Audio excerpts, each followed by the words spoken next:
Salut à toutes, salut à tous, c'est Olivier, j'espère que vous allez bien. Aujourd'hui on va se retrouver pour une nouvelle vidéo très importante où je vais aborder un sujet très important. Je vais parler de la crise écologique et le fait que ça soit un enjeu majeur au jour d'aujourd'hui et que ça l'est de plus en plus et que ça le sera de plus en plus. Je vous apprends rien, vous êtes nombreux et nombreuses à en avoir conscience et c'est même très bien. Je pense que la personne qui en a pas conscience aujourd'hui, c'est qu'elle veut rien entendre ou je sais pas, c'est bizarre, mais on sait tous que c'est un enjeu très important, que ce soit pour notre planète, pour nous, pour les animaux, pour tout le monde, et que il faut vraiment que tout le monde, n'importe qui que ça soit, les nouvelles générations, les anciennes, les enfants, etc., que tout le monde en prenne conscience et que on fasse tous quelque chose, qu'on agisse, parce que je pense que la crise écologique, alors c'est quelque chose de très complexe, mais il n'y a pas de solution simple. Voilà, parce que le problème ne va pas se résoudre du jour au lendemain, et je pense qu'on est tous responsables et que le problème, on peut le régler, alors bien sûr grâce aux puissances, ceux qui gèrent un peu tout, hein, tous ceux qui sont là-haut, parce que bon, nous, on peut faire des petites choses à petite échelle, hein, d'aller ramasser les déchets dans la rivière, de faire attention à ne pas trop manger de viande, etc. Mais voilà, ça reste des petites choses, des petites actions, mais qui ont leur importance parce que si chaque personne font ses efforts, ben, petit à petit on pourra œuvrer vers des choses meilleures et essayer d'agir du mieux possible, même si le problème, comme je vous ai dit, est complexe. Donc je vais essayer d'aborder un peu tout. Je me suis fait des notes, voilà, j'ai écrit plusieurs notes pour préparer cette vidéo parce que c'est vraiment un sujet très compliqué. Et moi, je vais essayer de vous donner mon avis par rapport à tout ça, par rapport à tout ce qu'on entend dans les médias un peu partout. Alors, il y en a qui vont dire ouais, mais toi, comme d'habitude, tu vas faire le Suisse, tu vas essayer d'être d'accord avec tout le monde. Ben, non, je vais surtout essayer de vous donner mon avis et c'est comme ça que je vois les choses. Moi, de ce que j'entends aujourd'hui, eh bien, j'entends du bien un peu partout et puis j'entends aussi des énormités et je vais m'expliquer. Donc, par rapport aux soucis environnementaux qu'on peut avoir, il y a notamment, par exemple, la pollution des sols avec notamment l'agriculture et les agriculteurs qui utilisent bien sûr les pesticides et les engrais. Donc, pourquoi c'est un problème les pesticides et les engrais? Parce que tout ça, ça entraîne une grave pollution des nappes phréatiques et des eaux souterraines. Et ça a un enjeu très très problématique pour la pollution marine, puisque si les nappes phréatiques sont polluées, bah, tout ça, ça va entraîner que une fois que les nappes sont polluées, c'est très dur de les nettoyer. Et le problème, c'est qu'une fois qu'elles sont polluées, ben, ça va entraîner la pollution également des lacs, des rivières, etc. Et tout ça, c'est préoccupant parce que euh, il faut savoir que les nappes phréatiques, les lacs, etc., ce sont nos ressources en eau douce. Et si elles sont polluées, ben, nos ressources en eau douce sont polluées. Et si nos ressources en eau douce sont polluées, eh bien, tout ceci va polluer les océans, les mers. Et il faut savoir, vous le savez, que notre planète est faite à 80% d'eau. Donc voilà, si tout ça est pollué, ça devient très problématique. Donc c'est sûr que l'enjeu des pesticides, les engrais, etc., il faut trouver une alternative, il faut trouver autre chose. Mais d'un autre côté, il faut aussi comprendre que, en ce moment, par exemple, on entend que les agriculteurs manifestent énormément. Et moi, je les comprends aussi parce que bah, les agriculteurs, comment vous voulez du jour au lendemain leur dire ah ben non, les pesticides on arrête, les engrais c'est fini, mais les agriculteurs ils vont vivre de quoi? Comment ils vont faire? Parce que vous là, certains écologistes, bon, je suis d'accord qu'il faut œuvrer, hein, faut se mobiliser pour l'écologie, machin, ouais, on arrête les pesticides, tout ça. Oui, mais comment on fait? Parce qu'en fait, il y a des... Oula, pardon, ah la chute, c'était ridicule. Attendez, je vais essayer de replacer mon... Désolé. Donc oui, la lutte contre les pesticides, c'est important, mais vous allez expliquer ça comment aux agriculteurs qui, eux, vivent de ça, c'est leur gagne-pain. Du jour au lendemain, comment on fait pour trouver une alternative? Il faut bien qu'on leur trouve des solutions. Et le problème, c'est que ces solutions, on essaie d'y travailler, mais c'est pas aussi simple. Moi, personnellement, j'ai pas l'intelligence pour pouvoir trouver la solution comme ça. Enfin, personnellement, J'avoue que je n'ai pas les connaissances et l'intelligence pour pouvoir trouver les solutions comme ça. Et je pense que les solutions ne vont pas se trouver du jour au lendemain. Et même si elles se trouvent, il va y avoir le problème du coût et de tout ce que ça engendre, parce qu'après il y a la fabrication, etc., les matériaux que ça va engendrer, et ça aura forcément des répercussions pour l'environnement. Et ben moi je comprends que les agriculteurs s'inquiètent, parce que les agriculteurs, derrière, ils ont des familles à nourrir, et il faut bien qu'ils gagnent leur croûte. Donc voilà. Euh, donc ça, c'est une chose. Ensuite, qu'est-ce que je voulais dire? Euh, oui, alors les pesticides, là aussi où c'est un problème, c'est que ça entraîne, enfin, les pesticides, ça va se disséminer, oui, dans les milieux aquatiques, et du coup, ça entraîne également un problème au niveau de la faune, puisque ça peut entraîner la mort directe d'espèces animales. Donc, non seulement ça pollue l'environnement, mais également la faune et la flore, donc c'est très embêtant. Euh, Qu'est-ce que je voulais dire également? Il y a également la pollution des hydrocarbures qui représente quand même 40%, hein, de la pollution des sols, donc c'est pas rien. Donc les hydrocarbures, c'est aussi un autre problème, avec notamment les métaux lourds, les zinc, les mercures, l'arsenic. Donc tout ça, il faut en prendre conscience. Certes, il faut lutter contre ça, mais il faut trouver des alternatives et c'est pas aussi simple. Ensuite, on entend beaucoup d'écologistes, etc., qui disent oui, il faut fermer les usines à charbon, il faut fermer les usines nucléaires, etc. Ouais, je suis d'accord, mais d'ailleurs, le président Emmanuel Macron s'engage à fermer les usines à charbon qu'il y a de présentes encore en France. Il y en a 5 a priori, et qu'il faut fermer, oui, je suis d'accord, mais n'oublions pas qu'il y a des gens qui travaillent dans ces usines à charbon. Vous allez leur dire quoi à ces employés? Ah ben les gars, on ferme les usines, hein, on ferme toutes les usines. Bon ben salut, hein, vous êtes au chômage. Bah désolé pour vos familles, hein. Bah non, ça va pas se faire du jour au lendemain. Il faut trouver une alternative pour ces gens-là. Euh, les usines nucléaires, oui, ok, ça entraîne des déchets nucléaires, ça a un coût, on le sait tous, c'est problématique. Mais à côté de ça, j'ai envie de vous dire que les usines nucléaires, elles émettent pas de gaz à effet de serre, par exemple. Et les usines nucléaires représentent, au niveau de la production, ça représente trois quarts de la production électrique, la production d'électricité en France. C'est énorme. Ça se change pas comme ça du jour au lendemain. Oui, il faut trouver des alternatives, mais ça prend du temps. Donc, ce que je voudrais dire également à tous ces jeunes qui se mobilisent, c'est très bien de se mobiliser pour l'écologie. Moi, je suis pas du tout contre, vous avez raison. Mais ce que je voudrais déjà dire à ces jeunes qui loupent les cours là, pour aller manifester, moi j'ai envie de vous dire pour l'instant, concentrez-vous sur vos études, concentrez-vous sur votre avenir, parce que si vous loupez des cours, si vous ratez votre année scolaire, etc., et que vous redoublez, c'est pas grave. Mais si vous le faites trop, pensez à votre avenir quand même. Parce que après, quand vous allez arriver dans le monde pro, euh, les patrons, etc., euh, ils voudront quelqu'un qui est diplômé, qui, voilà, c'est comme ça aujourd'hui, on fonctionne comme ça en France, malheureusement.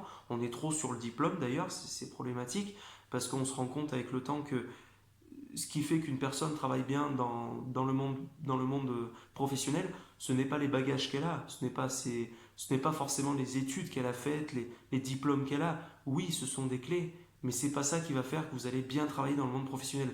Dans le monde professionnel, il faut être débrouillard, il faut être démerdard, il faut être curieux, il faut s'ouvrir et il faut vouloir évoluer professionnellement parlant. Il n'y a pas que les études dans la vie et voilà. Parce qu'il y en a, ils pensent qu'il n'y a que les diplômes et tout, mais c'est pas vrai. Il n'y a pas que ça dans la vie. Donc, les jeunes qui manifestent, c'est très bien parce que c'est un nouvel enjeu. Il y a eu notamment une femme, là, une jeune fille de 16 ans, là, je sais plus son nom, qui c'est parti de elle en fait que tout le monde a voulu, tous les jeunes ont voulu se mobiliser. C'est très bien, mais pensez à vous aussi, pensez à vous parce que c'est pas vous qui pourrez faire bouger totalement les choses. Je pense que les acteurs majeurs, c'est ceux qui ont le pouvoir, ceux qui ont l'argent, etc. C'est à eux aussi de mettre en avant plein de choses, de mettre en avant plein de choses parce que l'argent ne tombe pas du ciel et que tout ça, ça a un coût et que tous ceux qui ont de l'argent et tous ceux qui ont l'intelligence pour pouvoir réfléchir aux solutions Foncez, allez-y, c'est vous qui pouvez faire bouger les choses avant tout. Après, vous, les jeunes de 16 ans, comme moi j'ai 23 ans, voilà, je suis un jeune, hein, je suis un smicard, etc. Ben, nous, on peut faire changer les choses à petite échelle comme on peut, mais voilà, chaque chose en son temps. De toute façon, on est tous acteurs, ça c'est sûr. Qu'est-ce que je voulais dire d'autre? Donc voilà, les usines à charbon nucléaire, c'est pas aussi simple. Ensuite, il y a la pollution atmosphérique. Alors la pollution atmosphérique, c'est vrai que c'est un enjeu très important parce qu'on parle beaucoup, notamment ce que l'être humain provoque avec les émissions à gaz à effet de serre, les émissions de CO2, avec les voitures, on veut passer à la voiture électrique. Alors par exemple, la voiture électrique, c'est génial la voiture électrique, bah ouais, a priori ça engendre moins de gaz à effet de serre, d'émissions de CO2, etc. Ben pas tant que ça. Déjà le problème c'est que la voiture électrique ça a un coût. Aujourd'hui, tout le monde ne peut pas se payer une voiture électrique. Et puis même, une voiture électrique ça se recharge et niveau capacité c'est pas ouf. Et aller dire à un gars qui travaille qui son boulot, les commerciaux qui sont tout le temps sur la route, allez leur dire, bon ben les gars, maintenant vous êtes obligés de passer à la voiture élec, par contre il faudra recharger tous les 100 km ou je sais plus combien, mais bon voilà, vous êtes obligés parce que il y a moins de gaz. Mais ça se change pas comme ça, même si la voiture ça peut être une bonne idée, elle n'est pas zéro émission, c'est pas vrai, elle émet du CO2 à hauteur de ce que le mix électrique qui sert à la recharger en émet lui-même. Et oui, c'est pas aussi simple. Euh, c'est pas aussi simple que certaines personnes veulent prétendre. Parce que tout le monde dit non, mais non, on a les solutions, machin, mais ça se met pas en place comme ça. Parce que depuis tout le temps, on a fonctionné avec le nucléaire, on a fonctionné avec l'essence, on a fonctionné avec tout ça. Ça va pas se résoudre du jour au lendemain. D'accord. Et puis ça va forcément impacter au niveau du coût financier, du coût économique et pour les gens. Vous imaginez l'impact pour les gens Il y a des gens, on a tous besoin de la voiture plus ou moins. T'as des gens aujourd'hui, certes, ils pourront passer au vélo, ils pourront de chez eux à leur lieu de travail. Ouais, ok, ils auront 5 minutes en vélo, c'est très bien. Mais tous les commerciaux, tous ceux qui sont en voiture, qui n'ont pas le choix, comment on fait? Et oui, il faut trouver une alternative. Euh,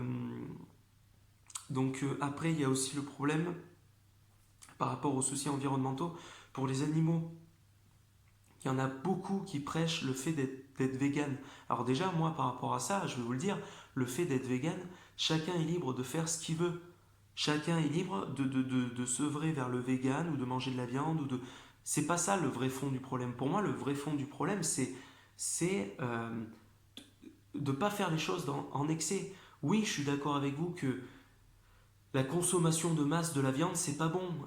Aujourd'hui, on est dans une société de consommation où tous les gros, là, tous ceux qui gèrent les entreprises, ils s'en battent les couilles, ils veulent faire du travail, du truc à la chaîne, ils t'envoient des moutons à la chaîne, des poules à la chaîne, et puis vas-y que ça te désigne tout, et puis vas-y qu'on te consomme de la viande en masse. Oui, ça c'est un vrai problème.